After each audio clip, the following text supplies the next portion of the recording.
Hello? Okay, so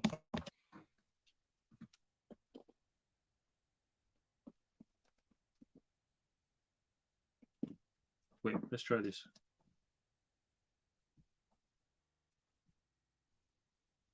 Let's try this and try this and try that. Does this work? Is this still working? Can you hear me now? Can you? Can you hear me now? Can you?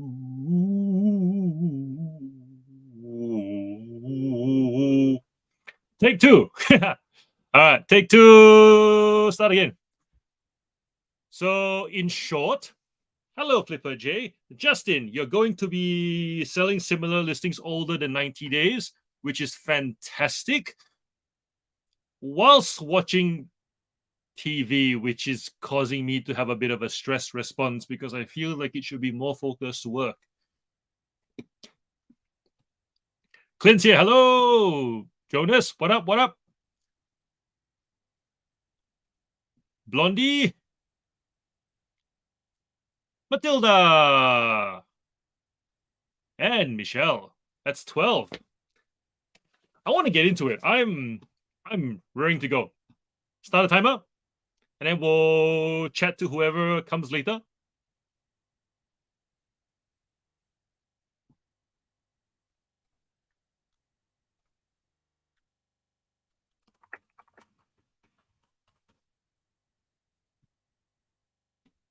Camps is here. What up?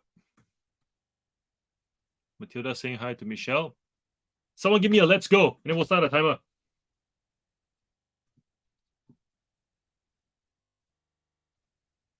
Welcome, Chris,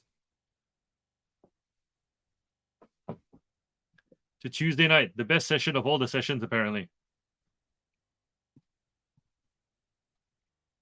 Done. Boop. Boop. Boop. Boop.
All right.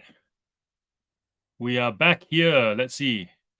I'll go back to. So Letters had a question. I sold an item today, but it's 5 days late. I'm going to ship it today after work. Am I in trouble? It's my first sold item and eBay did not notify me. What would you guys do? Very keen to know what you guys would do.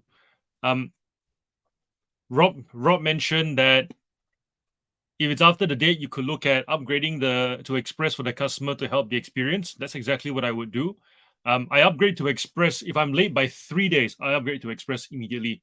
Don't even ask. Don't even something that's worth doing though. If it's late already, is to just message the buyer. And I know it's scary to message buyers when you've made a mistake because there's this fear of they're gonna come back and yell at you.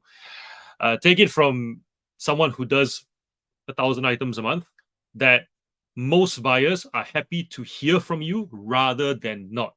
And so with that in mind,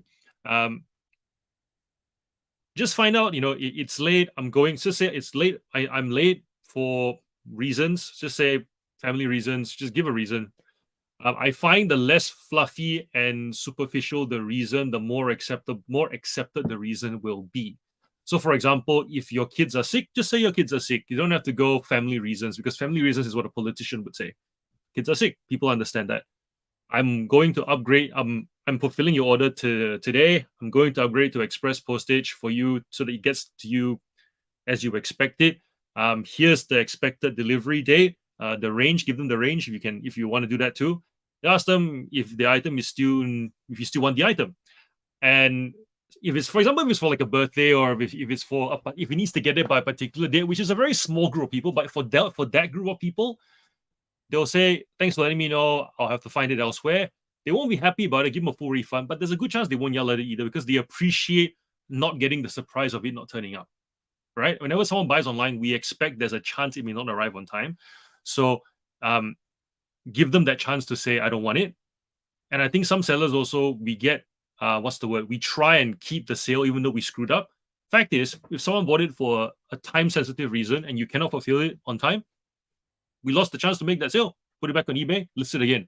The good thing is though, when you give the refund, because there's been a non-hostile conversation, just put other adjustment. Don't say cancel because of a defect. Don't say, out of stock, whatever it might be. Just go other adjustment. You won't get a ding. And here's the thing: the buyer on the other end, because they've resolved it with you, they're not going to go report you to eBay either because there's no need. So yeah, I think it's yes, it's late. Yes, upgrade to Express to get it there on time. Reach out to the buyer, and from experience, some of those buyers do come back because the biggest unknown with dealing with someone online is who is on the other side.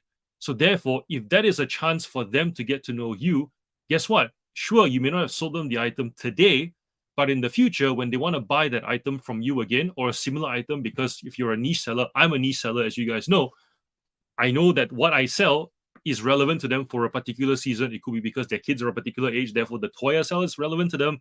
Could be because they're a collector of the toys that I sell.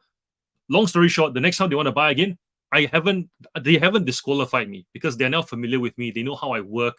They know that any mistakes on my end, their end, there will be some sort of communication, which is not something that everyone expects from the shopping online experience. Just saying, most of you, when you shop online, you hope that it goes well so that you don't have to figure out how to talk to the company that you're dealing with, right?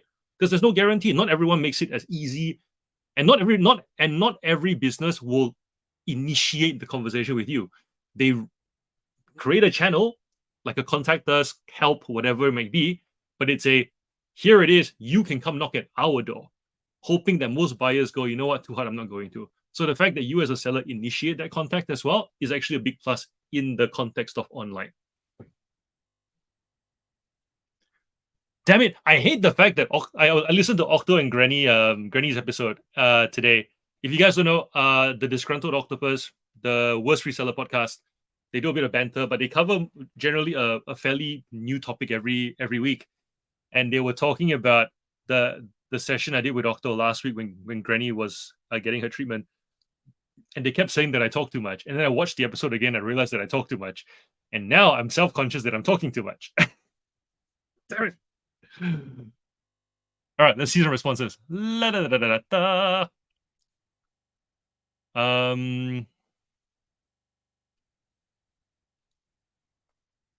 us sing thanks. Cool. Paul saying, follow me on Instagram if you haven't. Yes. That's usually I find with the notices, if there are any changes, Instagram is the best place to post because you're more likely to see it.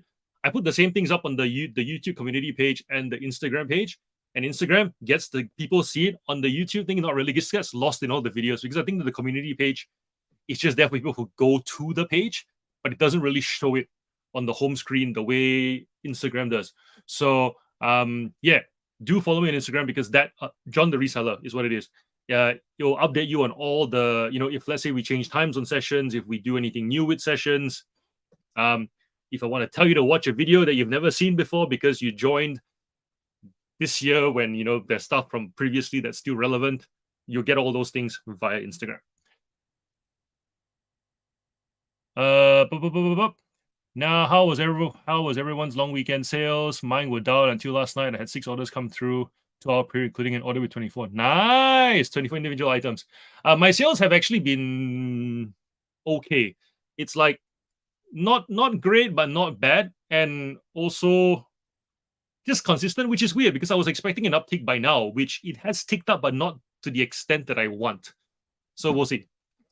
But it's funny because I still pack the bag. You know what I mean? Like normally, I guess on Monday I pack 2 bags, but I did clear everything on Saturday. I packed the whole bag on Saturday, and then I packed the bag today. So I guess we're short half a bag than normal. Yeah. Kelly's here. I've done 12 listings today and now batching up my next lot of photos in the photo room. Awesome. Paul saying sales are solid. I was super aggressive making offers. Me too. I'm toying with like 20 and 25% instead of 15 and 20 and seeing how I go. Quite frankly, just keen to move stuff because the goal is to, as you guys know, reorganize the garage. And yes, Justin, I know there is a video due. I will get to that because there's actually a space that I was clearing and I just wanted to take photos of that space. So I'm doing a video on that. But because there's a clearing process and a photography process, it's taking longer. But it's happening. So thanks for the reminder. I appreciate it. Jazz is here. Hello. Well done, Justin. We all agree. Yes. Did you get 54 cha-chings? It would, I think, if you have 54 individual sale items, it'd be cha-ching, cha-ching, cha-ching, cha-ching, cha-ching, cha-ching. Yeah, for sure. Who's actually gearing up to do coupons in the Christmas period? Because as you guys know, October's already started. Most people don't tend to buy after the first week of December if it's due for Christmas because of that 2-week delivery glut. So really what we've got is October, November, and 1 week of December. So how are you planning on really pushing your items out? I know that it's very tempting. So this is something I've noticed, right? Just personally for me as well. As when I first started out as a reseller, everything was unique and everything was special to me. I more or less held on to my items, raised my prices come Christmas time from the perspective of here's what I got. I know what I got. And I know that there are other resellers who will not list stuff and then come Christmas time, put items up knowing that it's Christmas high demand and really price it up, hoping to try and maximize that upper end of pricing because of that demand. I feel like this Christmas is different. And you can correct me if I'm wrong, or if you think that my sentiments are a bit off, or if my radar's off, right? I feel like this is the Christmas where people are trying to not spend. They will still spend, but they're trying not to spend as much.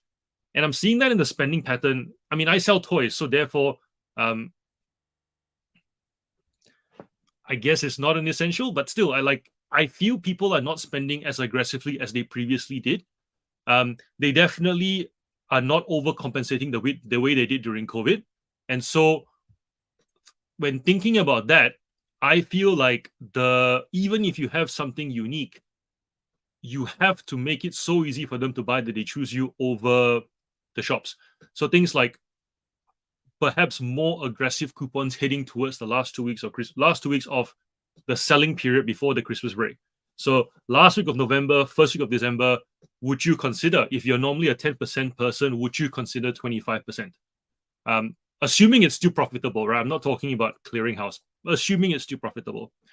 And also given the potential that with people wanting to save more and buy less, that you're likely to see more stock next year because of more people liquidating their stuff that they don't need at home for you to then resell. So expecting more stock to come onto the market next year, pushing stock out this year because people are spending less. That's how I feel the trend is going to look like from here to next year. What do you guys think? I want to hear that.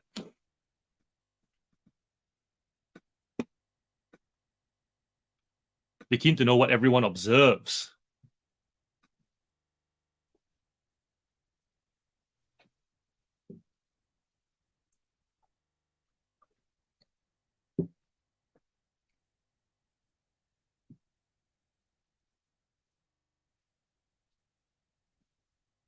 Yep, Justin's accepted the offer from eBay on the coupon offer. Yep.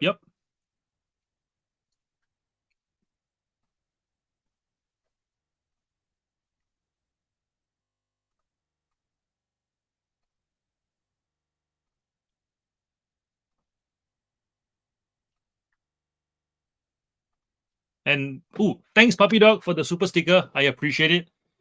For those of you guys who don't know, super stickers and super chats are little donations that help the channel. So if you want to support the channel, you can do that. I feel really awkward asking, but yeah, if you want to support the channel and you feel like doing that, then yes, there's a little $ on the chat and you can send a super sticker, essentially to muck around with the funny stickers.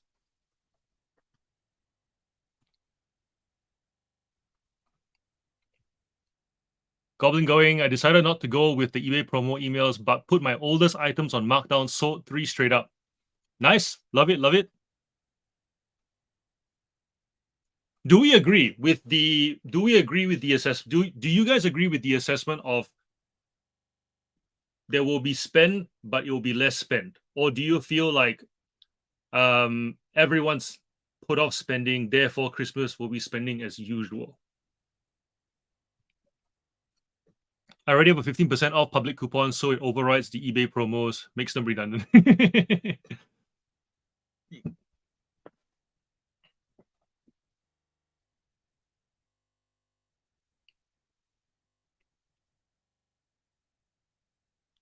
So what I'm thinking of doing is, this week I'm going to set up a private coupon code with an expiry date that expires the last week of November.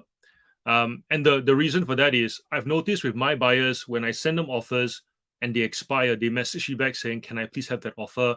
And then I have shown them that I will discount or just refund them back the amount when they purchase, because eBay credits us the fees now anyways. So they definitely are picking up the offers and registering it, but just not getting it in time. And so I'm hoping that by sending out an offer and then giving them that coupon that expires that week, like on the last week of November, that it kind of coincides with the what haven't I bought? Right, I need to buy this. Where can I get it from? Right, there's a coupon. And it all just kind of comes together at that point in time where there's just this desire to just buy and get it over and done with and be sorted for Christmas. I think people will buy what they want, think about cost later. So Champs is voting for Christmas as usual because it's Christmas and Christmas makes money grow on trees. Matilda's going, people will spend but are holding off to see what the RBA are going to do first, is my hunch. So I think spending will be late this year. Spoken like a grown up, Matilda. I don't know how to say it. Not like an old person. Spoken like a grown up, because that's literally it, right? I'm very much not a grown up, and so the person who thinks about the RBA announcement is my wife. RBA put interest rates on hold today, but they are I feel like they're expecting a hike, though. I've noticed a lot of announcements about a potential hike. Yeah, cool. Good discussion. Shall I start another timer? I love Jenny. I would be so useless without Jenny. And babe, if you ever see this, because it's on YouTube and it's all public record, I do need you, and I'm pretty useless without you. All right, second timer. Boop.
Still jump when I hear the alarm. I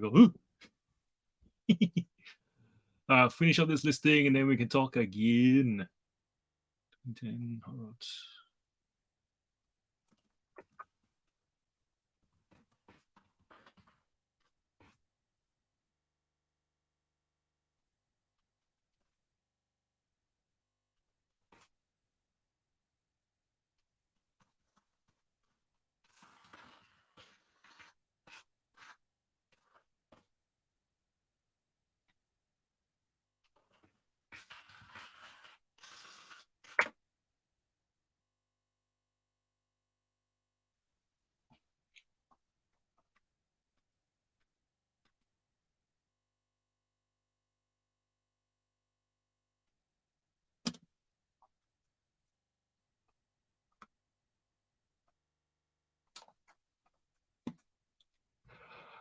All right. Let's see. my walls are probably way too loud for that. I wasn't ready for the jump scare. I can probably do that. I'm pretty sure I do a bit of a flinch every single time. Ooh. Brendan, what up? How are you doing? I'm preferring to clear them rather than revise. All right, so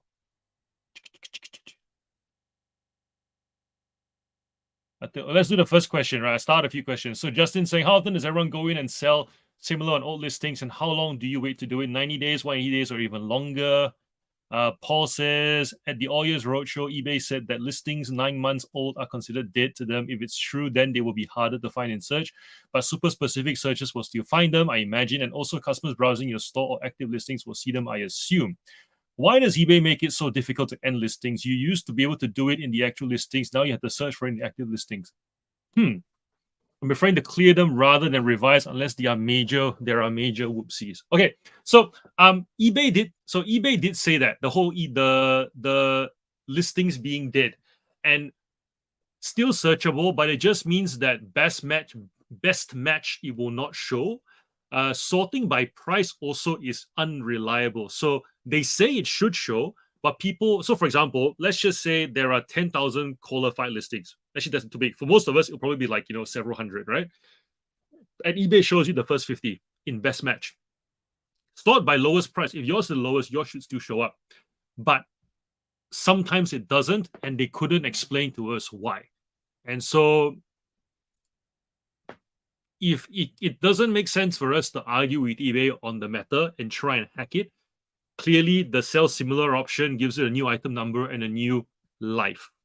But of course, there is no right or wrong, because those of us who sell very much in our niche know that some items can take up to 2 years to sell because the buyer that wants it comes once every 2 years. That is okay. Only if you know that that's the reason. It doesn't mean that that is the expiry date across all listings in general. Thankfully, most of us here have some sort of understanding of how long an item takes to sell. And so when we list the item, we already have the expectation that it can be up to that time. But yes, if you want things to move faster, do the sell similar, revise your pricing, revise your listing titles, revise your descriptions, maximize your titles, right? The best way to maximize titles, if you haven't done it already, color. Like most items have 4 different colors on them, in which case if you've done the item by brand, the product thing, you've done the model, you've done the size, and you still have 20 characters left over, just colors. Because sometimes someone might go red high heel boot, and then that will qualify for search. Just give yourself more searches to qualify for. That's what I'm saying. And another thing, eBay says, eBay refuses to confirm. If you have more words in your title, does it actually make you rank higher? Nobody knows. So just do it if you can. Anyone else chiming in on this topic? Justin goes, I try at least one end sell similar first on all listings 90 days old. If it doesn't work, then I use the markdown sale. Okay. I feel like if you're ending in sell similar before you do a markdown, but you're going to do a markdown anyways, just do the markdown, because eBay does push the markdown, which is also I have also put prices up to sell them. It's amazing how effective it can be. Okay. I'm going to come to I'm trying to figure out. I'm learning how to manage the chat and star all your comments, which I have here. Goblin mentioned something about my shop went comatose when activating the last 2 promotions. Less sales, higher fees was my experience. Okay. It's very clear we don't know how the algorithm works, but we do know that when eBay pushes something, it's meant for them to have some sort of a data grab so that they can figure out what to do going forward. Their aim ultimately is to be a profitable company, right? So therefore, if they push a product, they will have, just like how you experiment with things as a business, take their perspective. They will experiment with you. You are the product. So therefore, if you take on one of these promotions, I would not be surprised. And there is no conspiracy theory. You're essentially part of the mixing party. You could end up being part of the end product, or you could be part of the cutoffs, the offcuts, right? So when entering into these pushing promotions, just bear in mind that you could end up being the offcut and see a really bad result. It's not eBay's fault. It is part of the experimentation process. So that to me satisfactorily explains Goblin's experience when taking on those, the offers they email to you where they say we'll co-fund a promotion with you, or we will give you a discount on fees. Anything you sign up for, just be mindful, you're giving them the chance to add you to a thing that they're playing with. in terms of the markdown, I feel like the markdown always ranks higher than the sell similar purely because eBay will put forward the thing that leads to more sales. If you look at categories that are very competitive and look at the best match and the promoted listings, you will find that the ones in the top are usually the ones with a public coupon, a markdown sale, a volume discount. Just if you want to get rankings, just go to like iPhone cases. Great example, because there's so many of them that it gives you an idea of when it's so competitive and eBay has to choose who do they put first. So if you want to rank in the top, that's essentially it. But once again, right?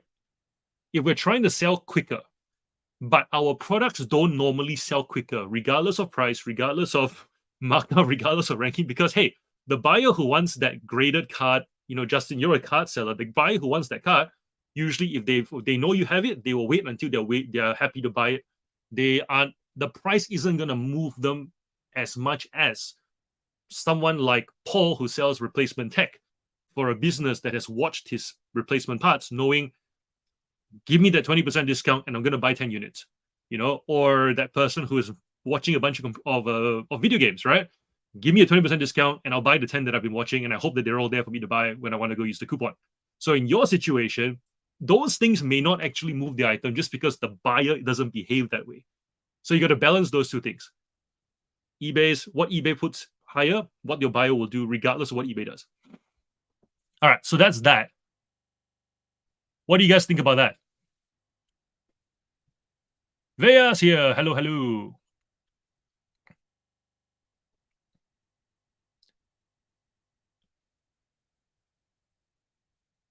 I've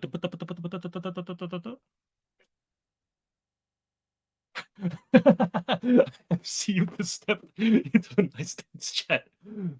Well, Vea, you don't know what's going to happen. You can walk into this, or you can walk into a quiet room where we're all working. So yeah, what do you guys think about that?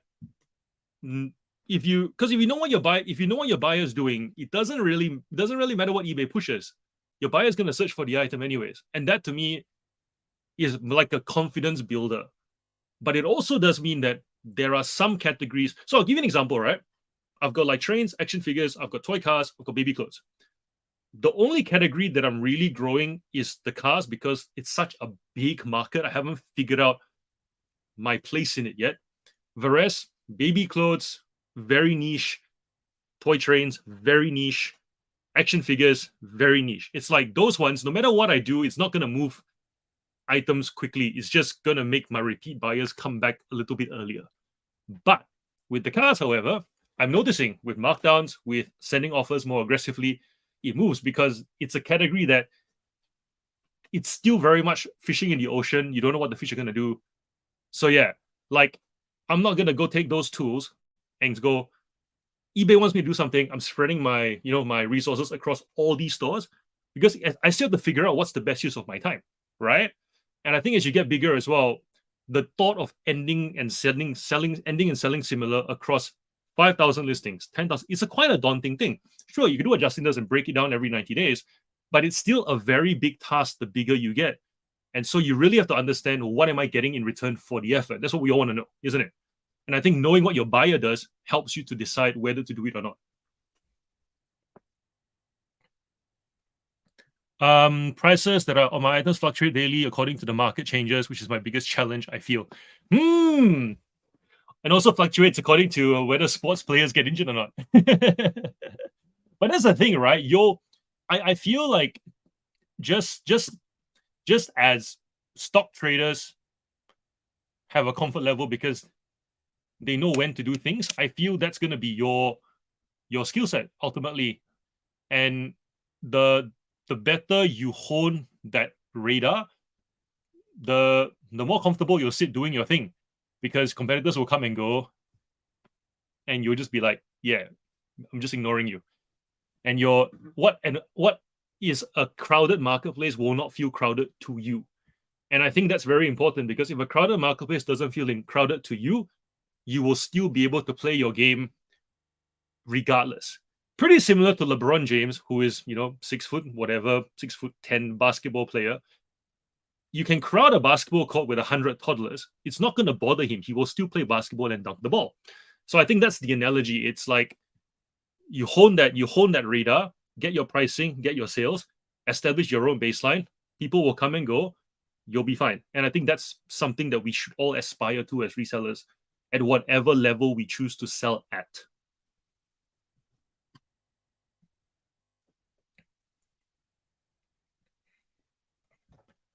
Out of curiosity, what baby clothes brands sell best for you? I have 1-year-old twins, and my wife now enjoys secondhand shopping with me. So, okay, Bonds, Rock Your Baby, Pure Baby. Those three, we always get because the materials are quite breathable and they look nice. Kmart, because all the other brands suck because essentially when you think of dressing a child, you're stretching all the arms and whatever, and they start to lose its shape, and there's nothing less cute than a baby in something that doesn't fit. So to me, Bonds, Pure Baby, Rocky Baby, those three are the ones that are my favorites, I guess, because they fit really well. And I think most parents, when they buy them, they buy it for that. But once again, as with all things, there are other reasons to buy clothes. So if you're into like princessy, lots of tweely, like then those brands don't cut it, right? There are all these other brands that David Jones stock that $300 girls dresses. That there's a whole other range there. If you're talking like polo shirts to make your 2-year-old look like a little gentleman, then you've got your country road and your seed. So it really depends what you sell, why you sell, and what you're looking for secondhand. Yeah. Trey Lance cards have tanked since he was traded to the Dallas Cowboys, as did my Ja Morant cards when he posted the video of himself waving a gun around. There you go. There you go. Awesome. All right. What does Avalon say? I buy some rare clothing items that I know will sit for 6 months, and I'm fine with that. My cheaper clothes, I just throw to the promos at them. Don't sell much, but have sold Gorman. Keep and go. Ooh, I love Gorman. I actually looked for when I used to work at the Westfield in the bank. I looked forward to the Gorman girls coming to work because they always look like pieces of art. It was always bright, and people say color makes you feel a certain way. The Gorman girls always when they came in, when they left the branch, you can tell like the staff all felt happy because they just had these really nice, bright, poppy, playful colors. Yeah. Fun fact.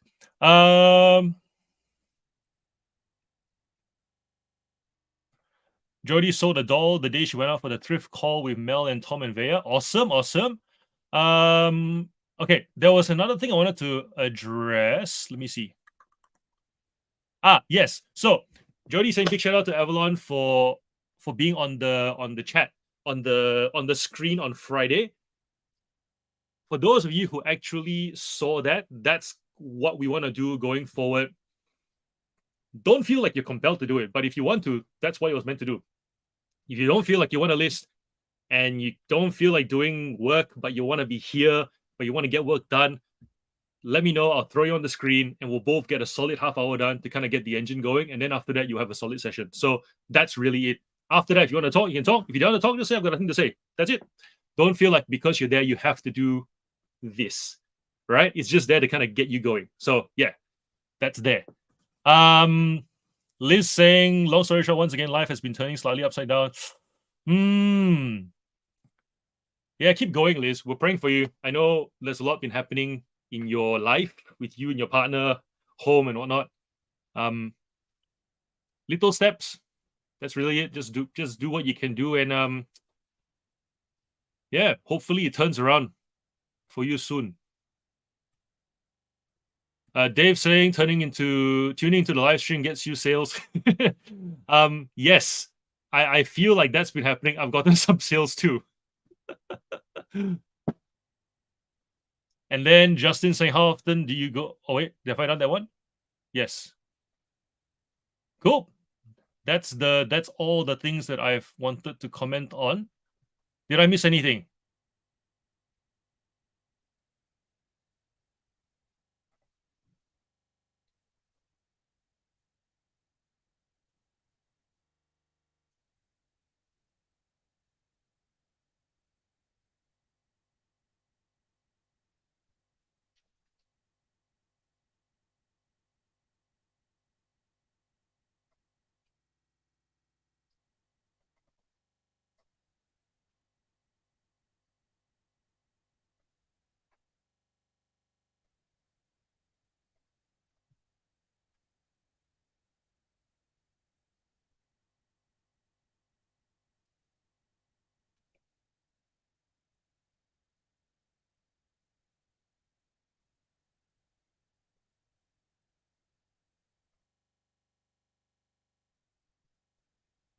I think that's it.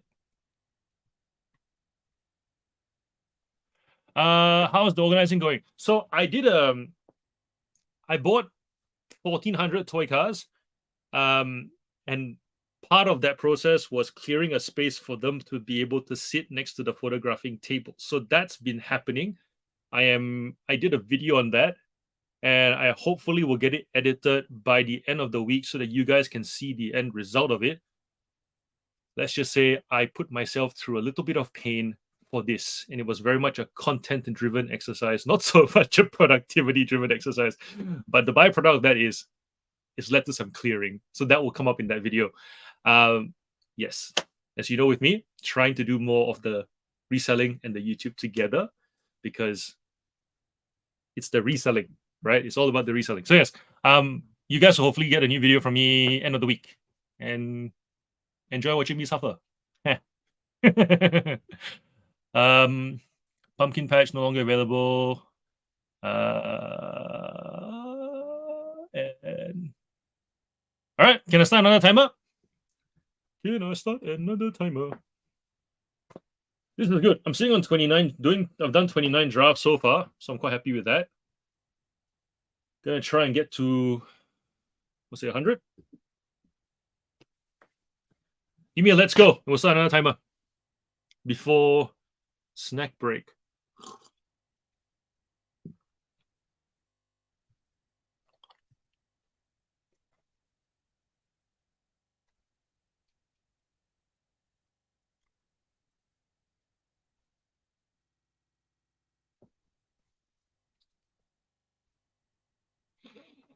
Well done, Jody. 8 listings so far. If you guys want to throw up your listing numbers, feel free to do that too. Get some encouragement from the chat.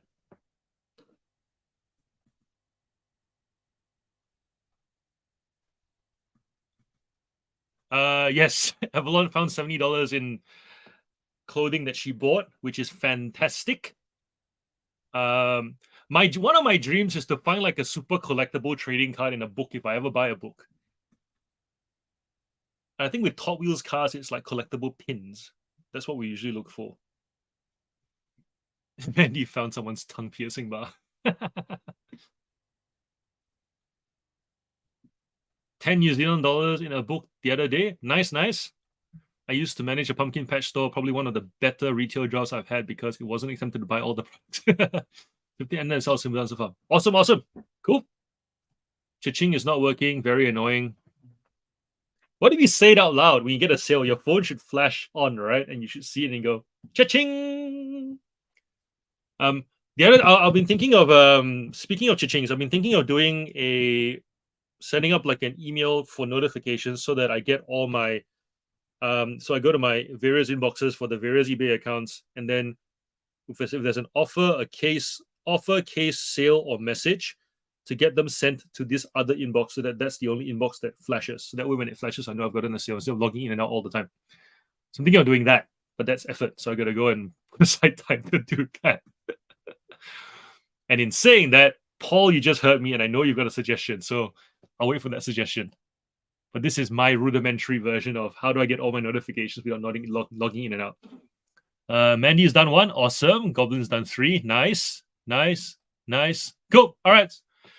Give me a let's go, and then we'll start another timer.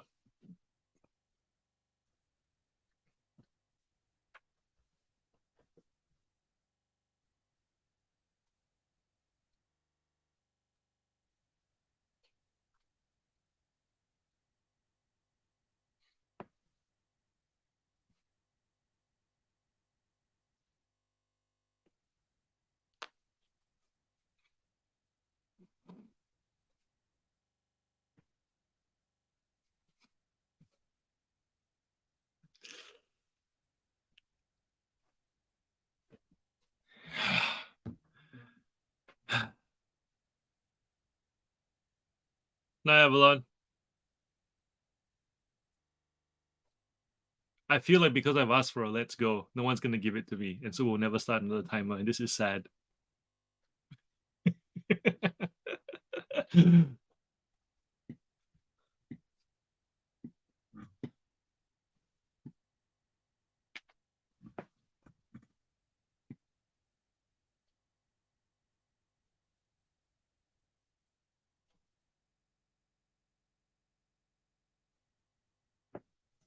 Whoop.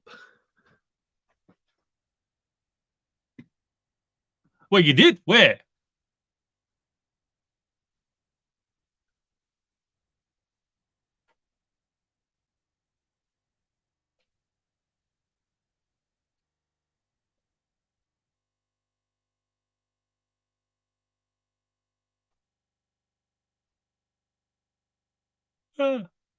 Must have. I don't think it came through, Justin. Cool. Let's go.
All right, so looking at the chat, apart from talking about multiple email addresses, the only thing to mention about that is the shifting of the mental load. So for me, it's like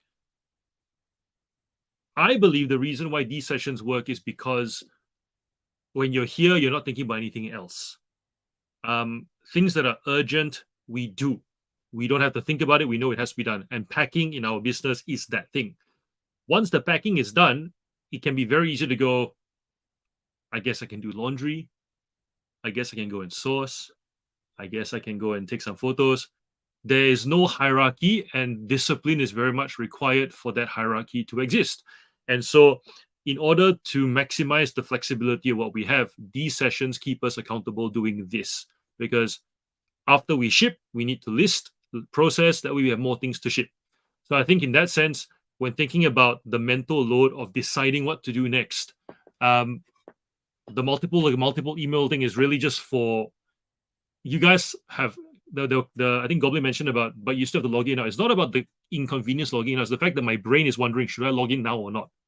And I don't want to think about it anymore. So having that email where if that one account where all those emails come through, where it's only the sale, offers to respond to, messages from buyers, and opening of a case. If any of those four things happen, I want to respond to it immediately. The rest of it can wait. Therefore, for the rest of the day, I'm no longer thinking about whether I need to log on or not until my phone tells me I need to do it. So that's kind of what it is. It's that managing your mental load. And I think especially if you're a parent and you've ever co-parented with a partner, you would have said something like, this doesn't belong in my mental load, it's yours. You said you were going to do it. Why are you needing me to remind you to do it? And all that really comes down to is I shouldn't have to think about something if it's no longer something I need to think about. So that's really what it is. Managing a mental load as you grow bigger so that that sense of overwhelm goes down. And whenever you do something, you know that it's the time to do it rather than wondering whether you should have done something else instead. So yeah, it's more about that. There's always going to be manual processes in this business because it's not fully automated. We know that. So yes, just working out where your brain spends its time. Okay, what else did I miss in this? Dave mentioned something about it's the central email account, simply a prompt for you to log into your eBay account when there has been some activity. I hope my email account's forwarding emails to us. Yeah, that's really what I'm going to do. So I'm going to set that up because I don't know why I never thought of doing it. And the way I arrived at there, and you guys know I'm not very techy. The way I arrived there was I wanted to get the Apple Watch Ultra, decided against that, wanted the notifications, then realized, wait, my phone can just notify me. Wait, I would like to not touch my phone unless I get a notification, because especially with YouTube now, having more activity with YouTube, Instagram, and so forth, it's very tempting to just sit there and keep scrolling and replying, and waiting. So therefore, I want to pick up, have discipline, set times to do things. Yeah, so more about that. Anyone else having trouble dismissing all the ad recommended item specific notifications? eBay will always tell us to do more things, but thankfully we get to choose what we do and don't do, and I like that. And I was having this conversation with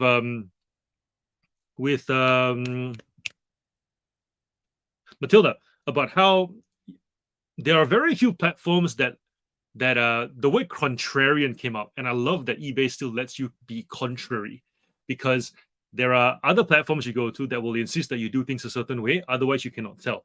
Thankfully, with eBay, you can do things very suboptimally, very off-center. And if you believe that you will get sales, eBay lets you decide whether you think it's worth the effort or not. And I like that because that leads to learning. It leads to you deciding your trade-offs. most of us don't like it when eBay makes those trade-offs for us already. So therefore, let's acknowledge that eBay is a platform that still lets us do that. Bu- bu- bu- bu- bu- bu- bu- bu-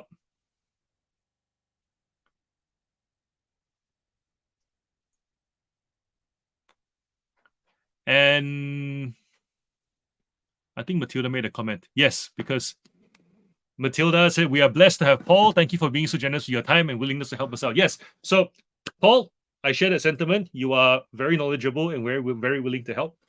And you'll notice that whenever there's a technological question that comes up in the live stream, I don't say anything because you generally have a better response. So, yes, Paul's our tech guy. Cool. I'm going to get something to eat and then come back. Happy to start another timer if you guys want another timer. Give me a let's go.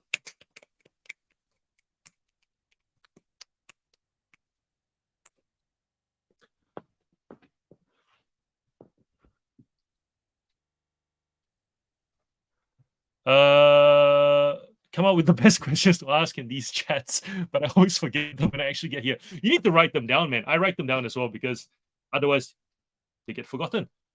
Justin, finally, Justin going, holy crap, that was an awesome 30 minutes, 15 new listings, including a new card value at 300 that I didn't know I had. It has already sold.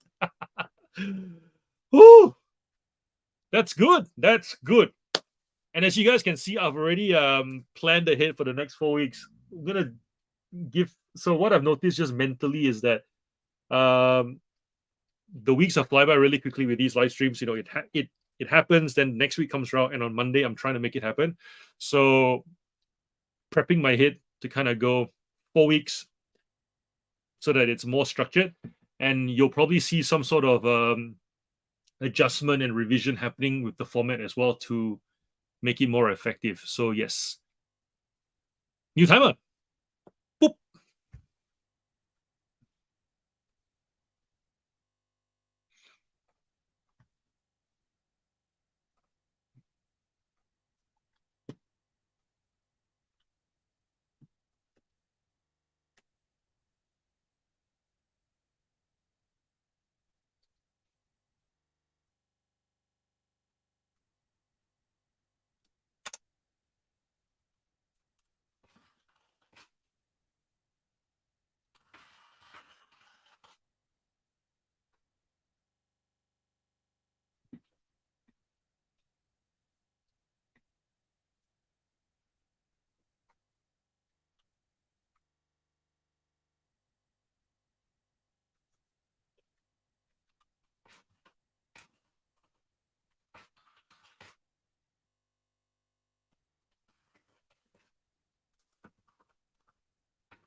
It's funny. I was meant to go and get something to eat, and I just kept listing because I noticed I was sitting at 48 drafts, and then I was gonna go to get to 50, but then I just kept going, and so now we're sitting on 65 at the moment, and I kind of want to keep going. How's everyone else doing? How is everyone else doing?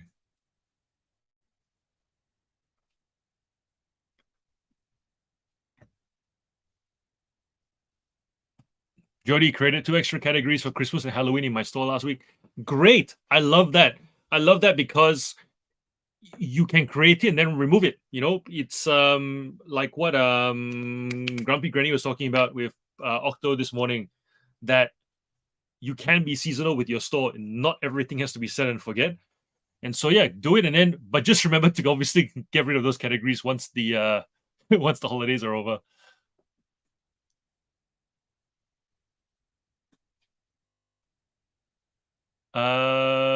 Goblin was like, tonight is marked down the ones marking it is marked down the ones I'm sick of looking at. Pricing competitively is just another joining in the case in the race to the bottom theory. Pricing above the low ballers makes it look as if they are trying to undercut. I agree with that if it's category specific. So for example, there are some categories where quality matters, where condition matters. So for example, if with iPhones, there's the brand new price.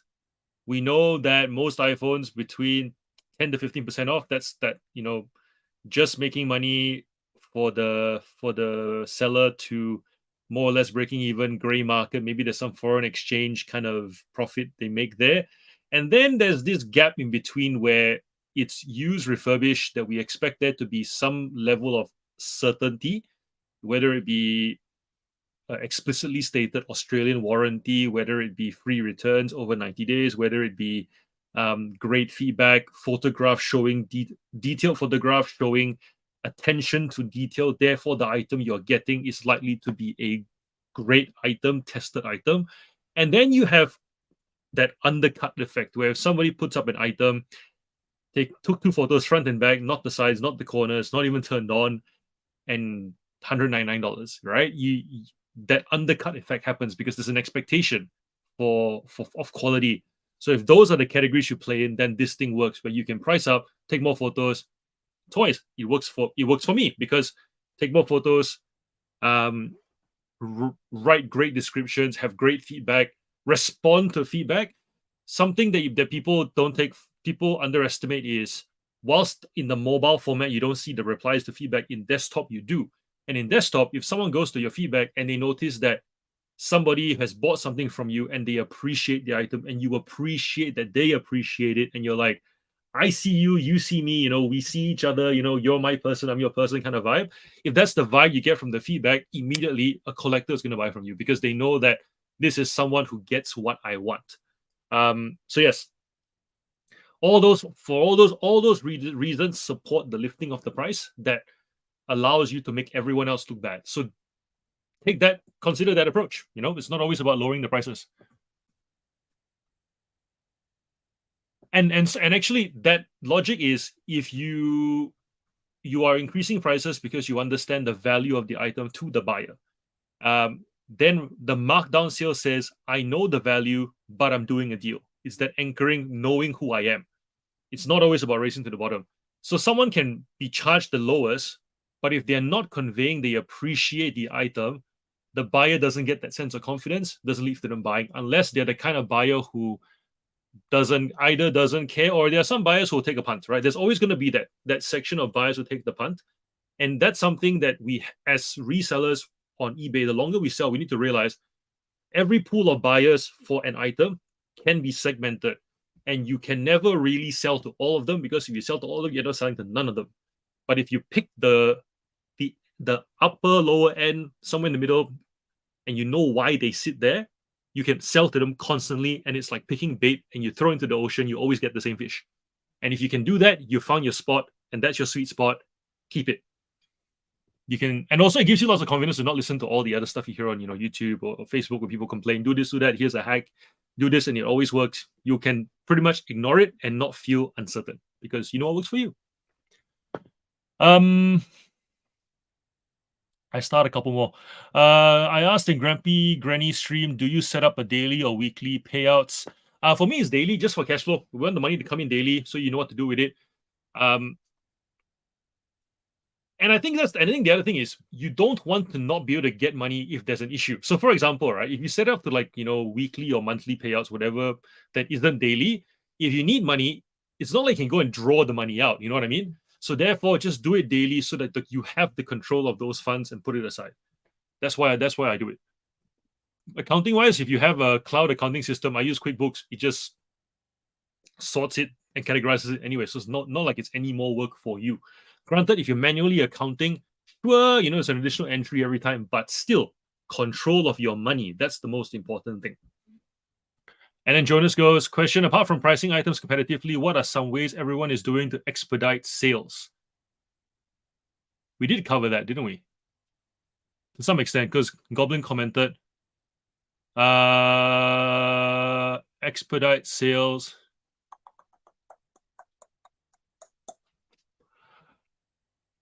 For me, I'll give the niche perspective, being variety.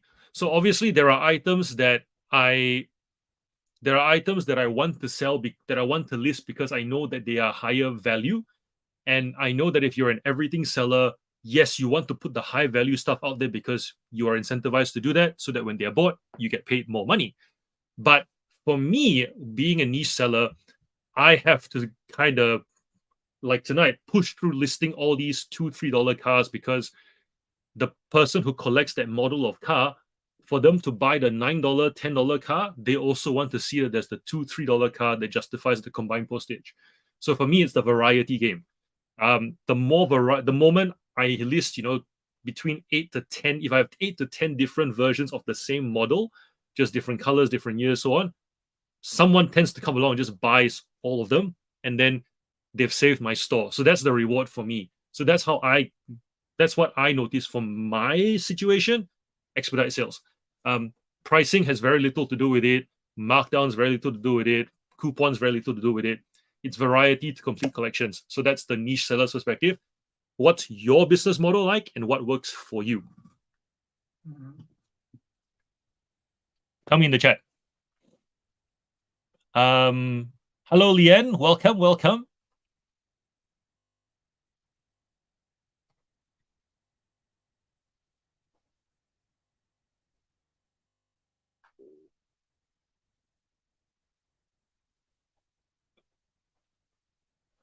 Bought a new vacuum, paid $800. Does that count? Paul paid $1,200 for a Pokemon card. What?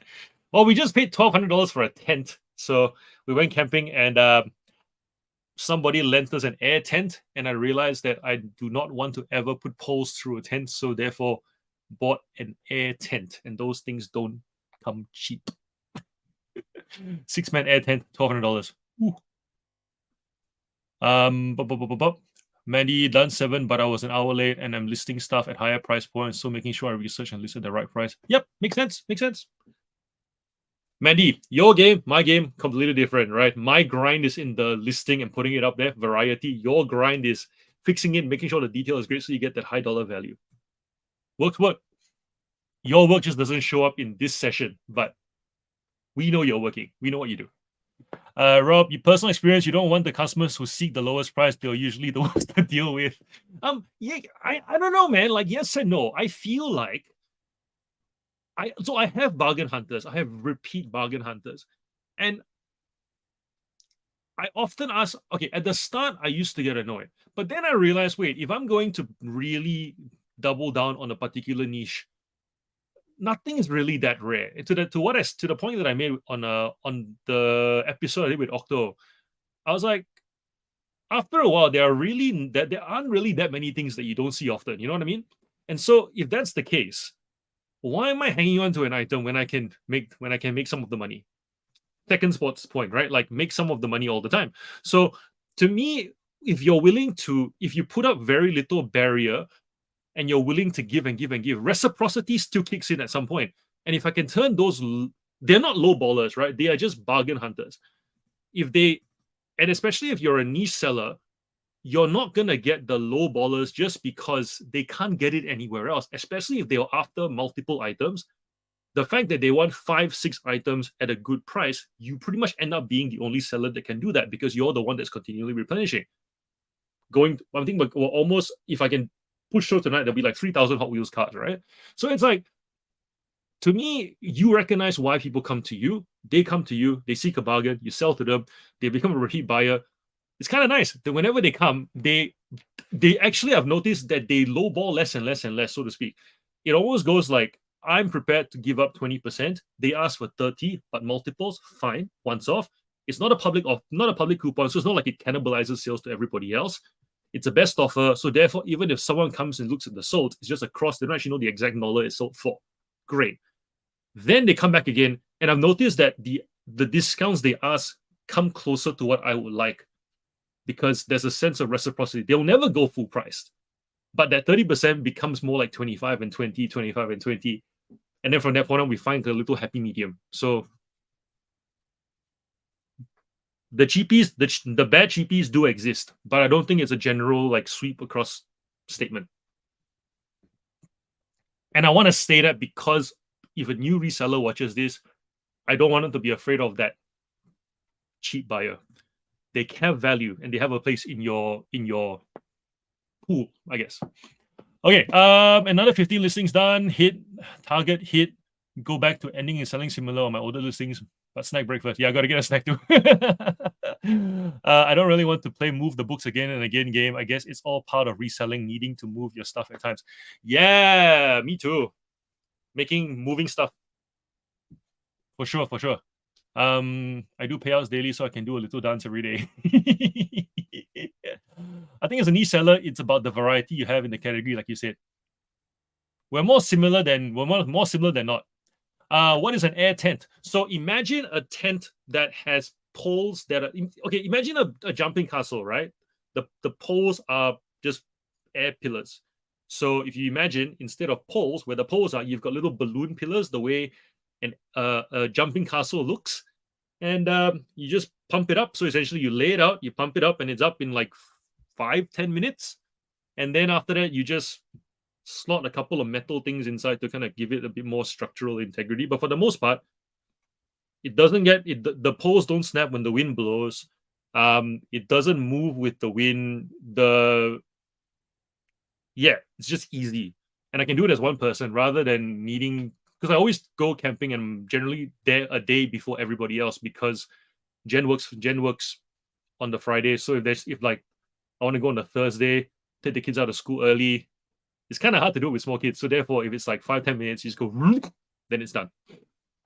But yeah, they generally go for between $600 for 4 men, then about $1,000 for 6 men, and about between 15 to 2 for 8 and 10 men.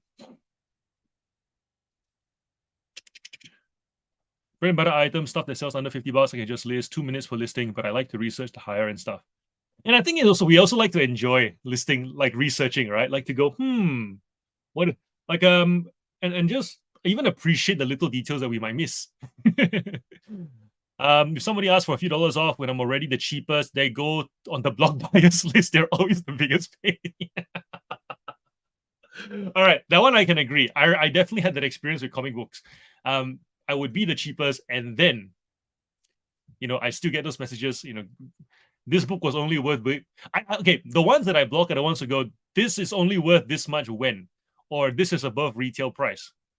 The thing hasn't been on sale since 2010. Then I just whatever block them. It's a lazy man's tent. No, it is a fine. It is a it's a lazy man's tent. I am not a man's man. I have only started camping a year ago, and I'm doing it on my own, usually watching a tiny human. So for those reasons, lazy man's tent. What happens when you get a puncture? Great. There's this thing called a warranty because I'm not a man's man. But jokes aside, electric tape does the job for the period that you're there. Yeah, that's pretty much it. And from what I've seen, they only puncture if you don't understand, I guess, air pressure. So there are some people who, it's so bad that I'm saying this because this is just me judging my own people. But like when you see Chinese, this sounds bad. I'm gonna go fobs. All right, we're gonna go fobs, and I think I can say that because I used to be one. Like they borrow one, they'd set the pump to like 10 psi when it should be 7 psi, and then after that they go, "Yep, this feels solid," and then the sun hits the tent and then it goes pop because they didn't account for the fact that the thing would expand and they already did it more than the recommended. So it's kind of like that. That's usually when the punctures happen. But if you're doing 7 psi, it's generally okay because it accounts for the heat and the cold. Gee, that was harder to say than I thought it would be. I do an auction listing once in a while, especially with my doll items. The doll buyers love a gamble on the auction. Nice. Don't forget your 3 half-price Auspost parcels this month. Use them on Zone 3 customers if possible. Very clever. Yeah, I learned that the hard way. I've got stuff that ships everywhere for $29, but no, the same box goes to WA $69. I didn't realize until today that there's a limit to the amount of items you can combine together in an invoice. Yeah, it's and then it just keeps breaking. So essentially, when it's a big invoice, I just tell customers just pay. I'll refund you the difference. Thankfully, most of them are repeat buyers, and there's a sense of trust. Once you refund them, especially if it's a messy one, they end up coming back. So yeah, you're right. There is a limit. If you are an eBay Plus subscriber, you usually get that deal. Sometimes it's better. Yep, I'm running a bunch of $5 auctions to clear out the last of the stock I bought. Okay, so I'll stop there. So what Paul is actually saying is you get 3 discounted labels. The discount of the label should depending on what you use it for, it should offset the cost of eBay Plus for you as a buyer. So you get, if you are an eBay Plus seller. I'll let Paul explain. But long story short is the cost of the savings on because I don't do this, but the saving on the label should offset the cost of the subscription, thereby allowing you free shipping for free, essentially. I'm running a bunch of $5 auctions to clear out the last of the stock I bought last year, and someone bought 47 items. It wouldn't let me combine them all. Yeah. Use some of that green ooze they use for bike tires. Drew, you have a lot to teach me, and I'm open to learning. And the reason we got a tent was because when we first started camping, we were just camping with a box tent connected to the back of the ute. And then we had some really strong winds, and then the whole tent collapsed. And so then we realized, yep, box shape and wind don't go together.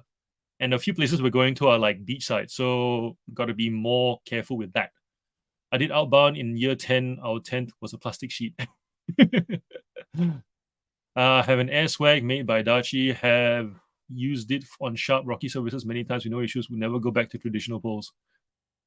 I can't do the swag thing with the kids, unfortunately, but I would consider getting like a double swag just for me and the boy.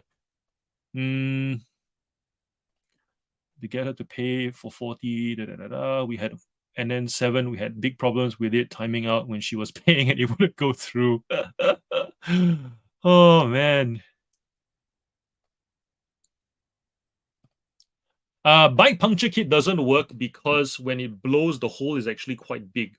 Yeah, especially if it blows from the heat. Like some of the punctures I've seen, they're like, literally the holes are like this big. It's quite scary. Thank you. Cool. So I'm gonna go get a snack because I delayed that. And I feel good, but I also feel like this is not a good thing. I should eat when I want to eat rather than torture myself. And I'm thinking one more. I'm thinking we do 2 more 30-minute slots and then we can call it a night. Sounds good?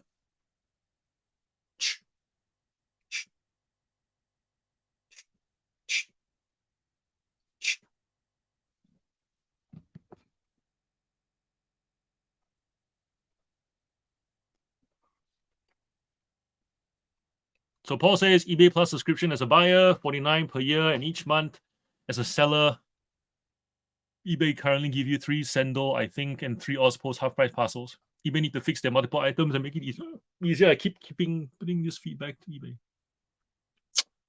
Yeah. All right, give me a let's go. And then we'll start another timer. And I'll go get a snack.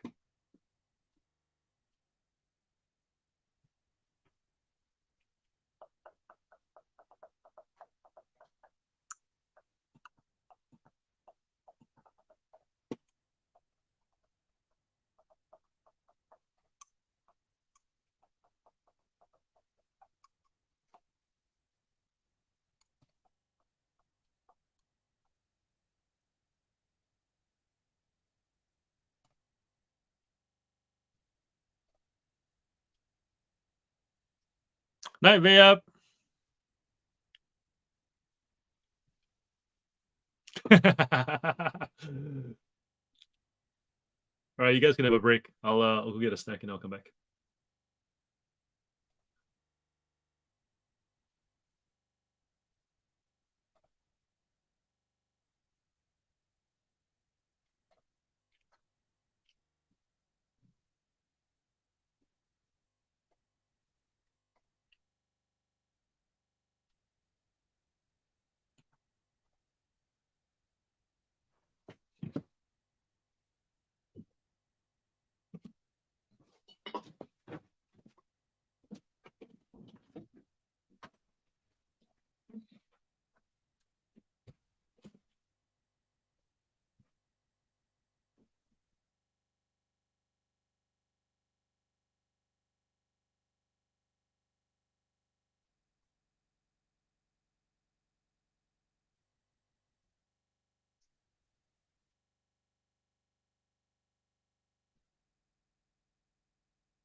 What did I miss?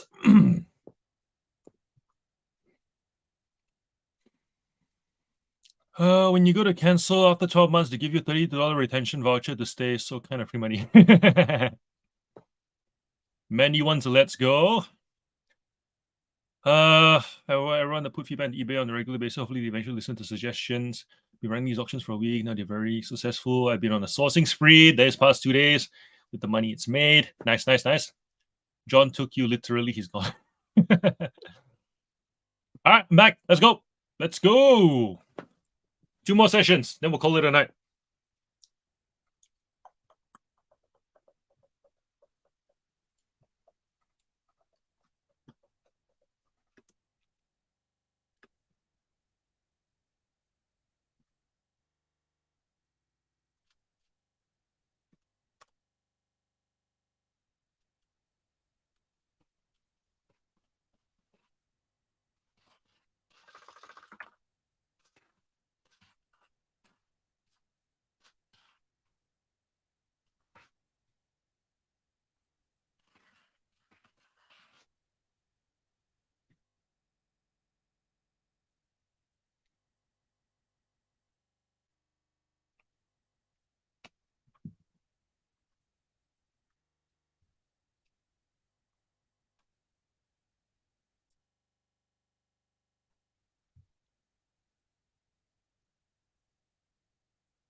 Ooh.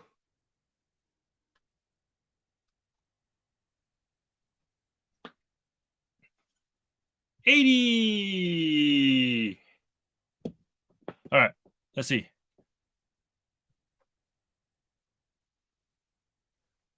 Talking about skews, talking about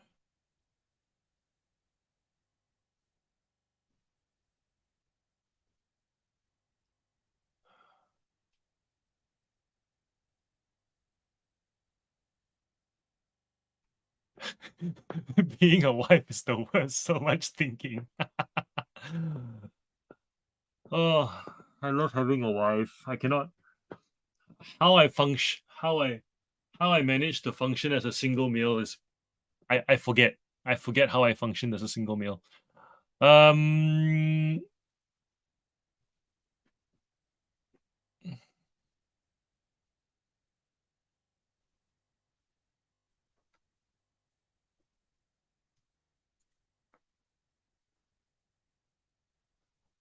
I wish I couldn't find things in my pantry. I might be 10 kilos lighter.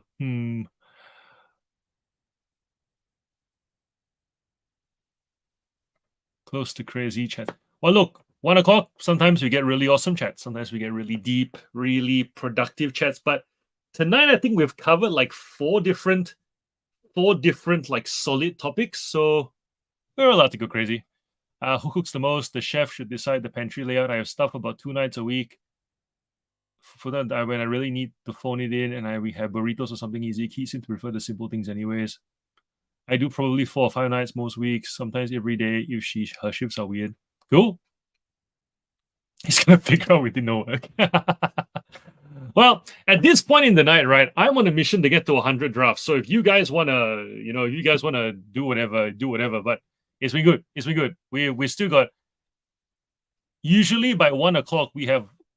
I think at the start of these sessions we had like 7, maybe 8 people. Now we're sitting on about 16, so that's really good. People persisting, seeing the value in it. So yeah. Whilst you guys are here, you awesome regular people, do you guys want a second? Would you guys find value in a second night session, or did you find? How do you guys find the night sessions versus the day sessions? Let me know in the chat.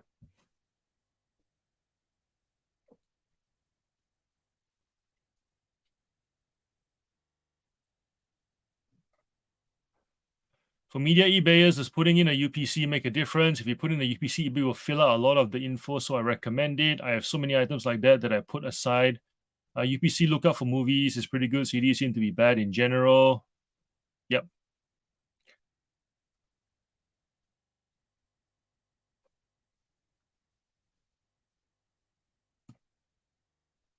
Authenticated before listing. That would make sense. Michelle prefers the day sessions. Interesting. I should do a poll. The problem with a poll is I don't know where to put the poll, because you put the poll on YouTube, people don't see it. You put the poll on Instagram, people also don't see it, and they see it, they don't respond to it. Oh.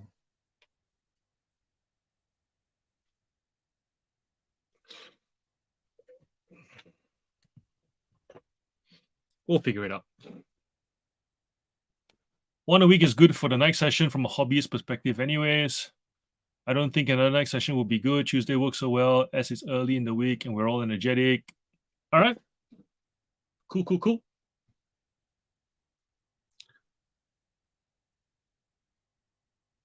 Matilda says, I would bring in 20K if I listed all my high-end too hard stuff. Paul saying, if you list DVDs or books with any regularity, a cheap $30 barcode scanner is really time saving. Yeah, very true. All right, one more timer. I need a let's go. Who wants to go one more 30-minute session? Come on. Give me a let's go.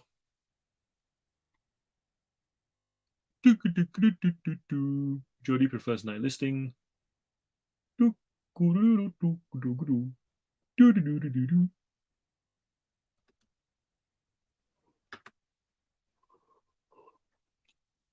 right.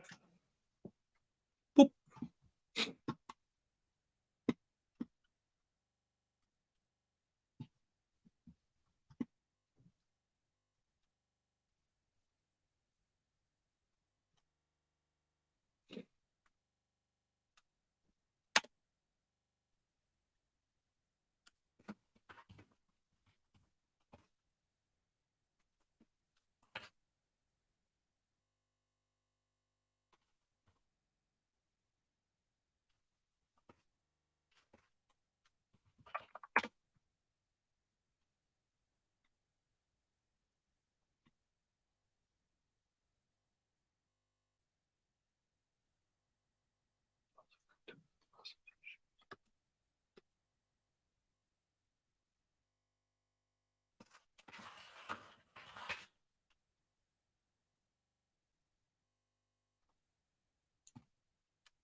Don't mind me. I've got 2 more listings to go, and then I'll catch up on the chat. Sitting on 98 at the moment.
All right. Let's see where the chat at. Justin, looking at the viability of leaving full-time job at the end of this year, seeing from the increased sale and money coming in from listing so much in these sessions, that was the plan for 12 months to 18 months time, but seeing the uptick in sales I've had since increasing daily listings has made me look to see if I can leave sooner. Awesome. This format works. I love this format. I'm glad that we landed on this format, and I think that this format needs to continue because it's the thing that gets us to do stuff. Like I said before, packing, we always get it done. Even if it's late, we get it done. But it's the listing because it's the discretionary thing. If we don't have a format that keeps us, like, have you noticed in these sessions, we're keeping each other accountable without actually using the word accountability. There is no keeping track of how much you do, how much I do. The fact that we're all here and we're all doing it, we just do it. And that works. And I like that. So, and we're just figuring out what that max output is going to look like. So, yep, like tonight I'm doing 100. I think 100, if I can do 100 in these sessions, every session, that's more or less where my output's at in terms of this plus contributing and hosting you guys. Contra is new. Contra, have you told us where you're from? Southeast Melbourne, Noble Park. Woo, you're very close to me. I'm in Knox. How'd you hear about the stream? I've just had an account approved with Banter Toy and Collectibles as well, which is huge, which means I can now get sealed product and sell as well, not just single trading cards. Nice, nice.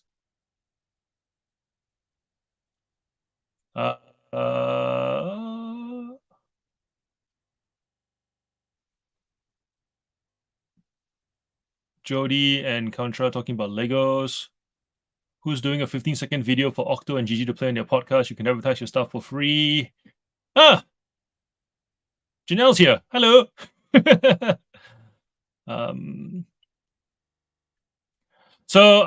Disgruntled Octopus says they want to do like a 15-second segment just talking about other reselling channels. So if you want to send them a 15-second clip, you're more than welcome to do that, and they will add it as part of their weekly edit. Just made a rookie error shipping item to the USA and 12 grams over with Bantry. Hopefully I break even, forgot to weigh it before listing. It happens. Or you just charge more for the flat rate, and if someone's paying shipping, they'll probably end up paying the extra $2-3 anyways, I would think.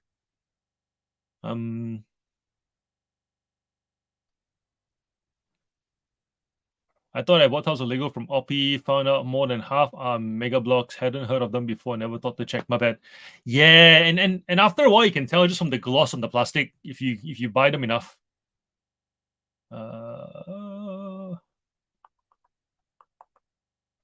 Can you do a survey question? Go for it.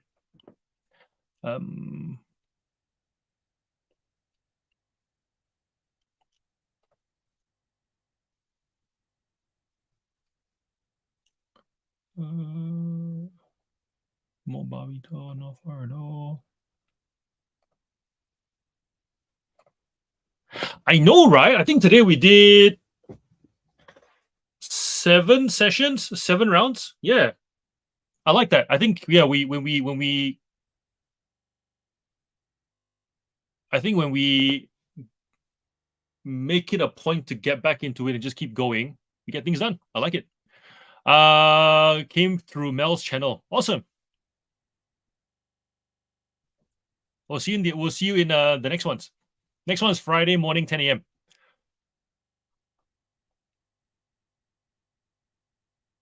I feel very accomplished. Finish one listing for the night. Must be a very, very, very elaborate listing.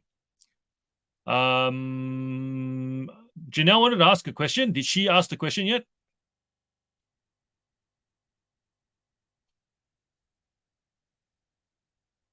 "30 new listings tonight and 54 ended and sold similar with improved photos and titles." Boom! Love it.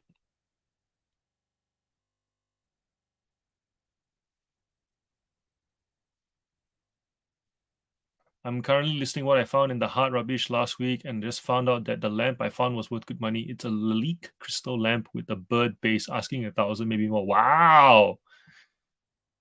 That's cool. All right, Janelle, what was your question? You're going to run a survey and then I don't see the question. Let us have it.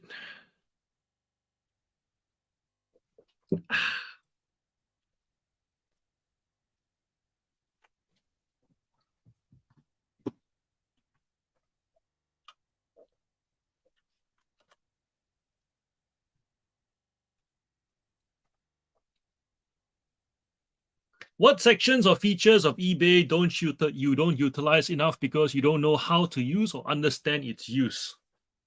Example, it's throwing at us all the big words. Terapeak billing, promotions, stores, traffic, newsletters, conversions, service metrics, listing sales reports, defect rates, listing quality report. Maybe we can help. Or what report help can you not find on eBay that will help you? I'm just looking at this. I'm going, I use Terapeak. I check billing from time to time. Promotions, I do.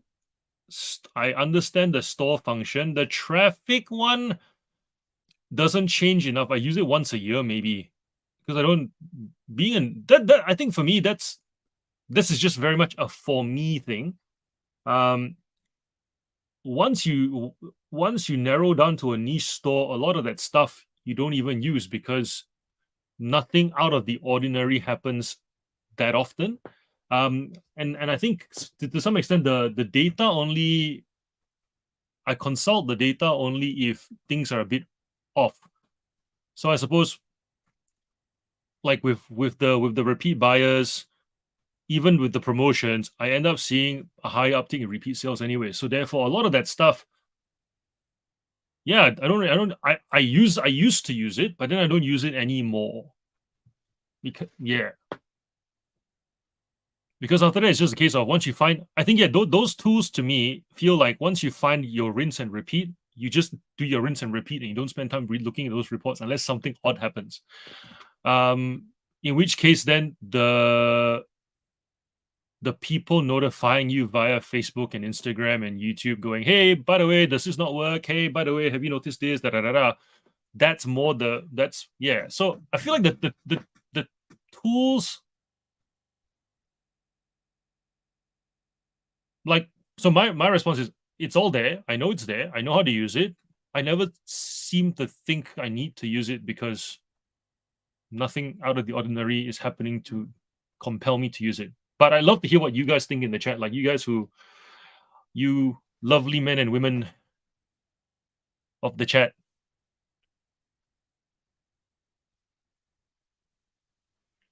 Once we are done admiring staying in your own lanes, $1,000 lamp. Janelle has asked a very good question. I am very keen to see what you guys say about it.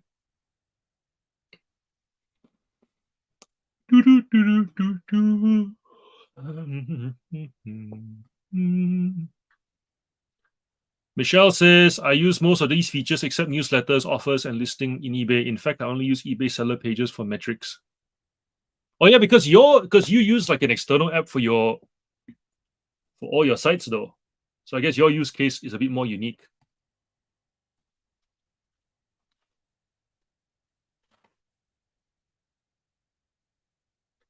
Like it's funny with the seller report because even with the listing quality report and the I just once I find out I'm like the top of a particular category, I don't bother checking the report anymore because I'm like, I already notice what my competitors are doing, and if they're not selling more than I am, I don't even bother consulting the report. Newsletter is probably the one thing I could do more of, but I'm not convinced I'll get a return on the newsletter. So compared to me doing more YouTube stuff. So that's more of a me thing, not so much an eBay thing.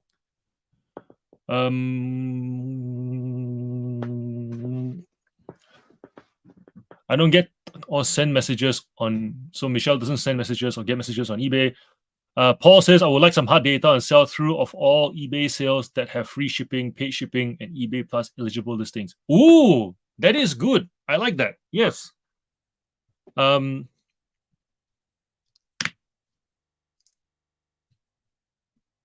What would I like to see on eBay? What would I like to see on eBay? Actually, no, Janelle, if there's one thing I do want from eBay, I want clickable listings for the stuff. Like, I like the fact that they've given us 2 years worth of data. I don't like the fact that you can't click on those listings anymore. I want to be able to click on them. And it's probably just because I want to see the quality of those listings. I'm at that point where I don't care. Like, Terapeak gives me the price, but I want to see the quality of the actual listing. I want to judge the listing with the eye test. And you can't do that when you can't click on a listing. So give me that, and I would elevate my game significantly because, especially for the long tail stuff, knowing why it sells, the time of year, all that kind of stuff. Yeah, give me that. That's all I want. Don't give me AI tools. Don't give me any more Excel spreadsheets. I just want to be able to click on the listings in Terapeak that are more than like 90 days old.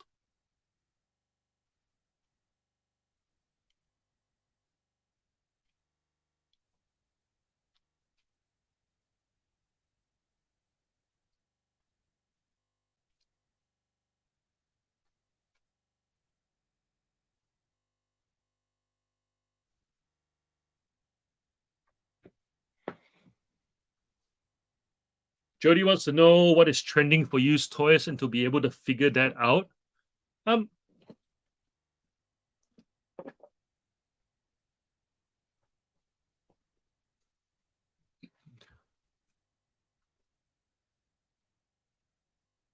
That's an interesting one, Jody, because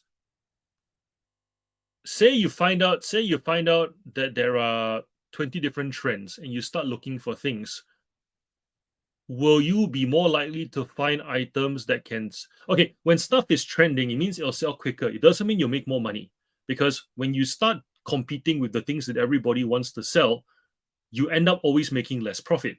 The key is to figure out what is in demand that is not making the trending news, that you know about, and you understand why it sells. Then you get to keep more of that profit for yourself. So always remember that trade-off. I get why you want the trending, because the sell-through is quick.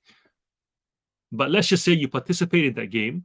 Are you able to obtain the quantity in order to make the same amount of profit as an item that doesn't make the trending news? Think about that. Justin saying bedtime. Thanks for another productive evening. Catch you all Friday. Night, Justin. Go to sleep with a smile on your face, knowing that you'll leave your work earlier than later. Michelle uses Netto for ecom and Zendesk for customer service, EIZ for shipping. No eBay fees on taxes. Ooh. I want an Excel spreadsheet you don't need to tidy up to understand I'm an accountant, and I find it frustrating.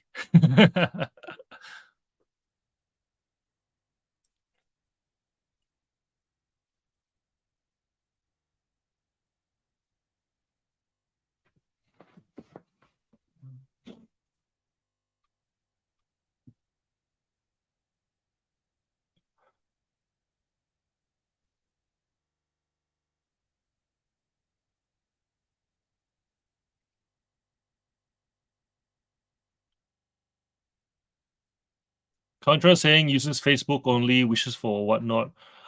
Do eBay, because eBay. Okay, best thing about eBay is widest reach, right?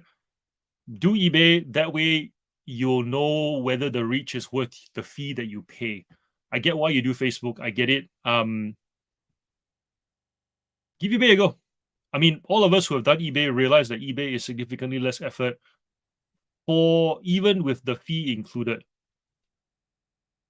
And also no feedback, in the sense that you don't get comments and people messaging you and stuff the way you do on Facebook.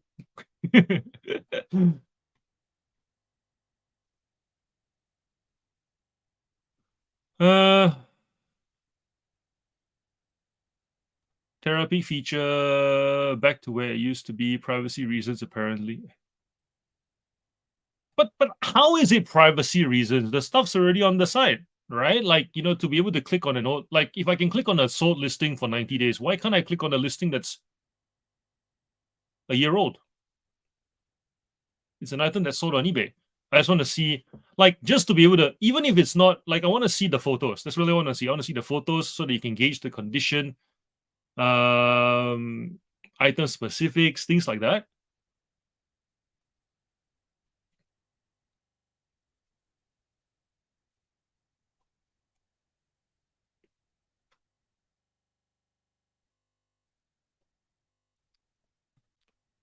Jody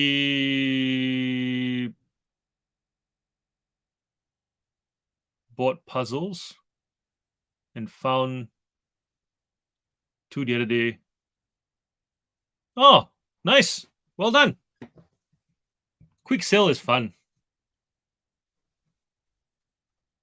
So good to be able to do your own accounting. Okay, I think that satisfies the survey, right, Janelle? We've given you stuff to talk to eBay about, and we haven't yelled at you about. We haven't yelled at eBay through you.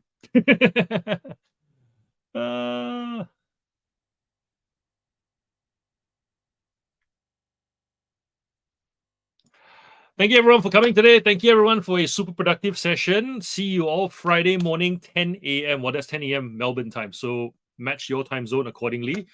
If you haven't followed me on Instagram, do so. John the Reseller. That's where all the notifications of what we're doing gets posted. Like the video so the algorithm pushes it. And subscribe if you haven't already. Until Friday, see you. Have a good night. Bye.